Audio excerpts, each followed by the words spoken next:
আমার কথার সাথেই থাকুন, দেখতে থাকুন, দেখতে দেখতে ভালোবাসা ভালো লাগা হয়ে যাবে।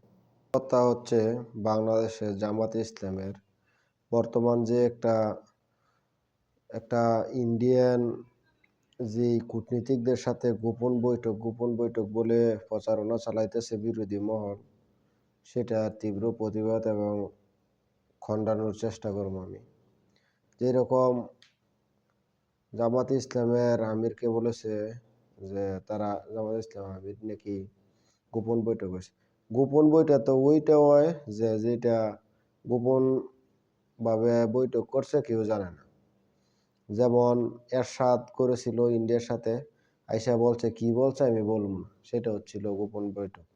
আর কিন্তু রয়টার্সকে জামাতে ইসলামের আমির সিধা বইলেই দিছে যে ইন্ডিয়া বলছে যে আমাকে না বলার জন্য বৈঠকের কথা, কিন্তু বৈঠক যে হয়েছে এটা জামাত ইসলামের আমিরই বলেছে। তো এটা গোপন বৈঠক হইলো কিভাবে, আপনারা অবশ্যই কমেন্টসে জানাইবেন যারা জেনে থাকেন, বা আপনার কি মতামত।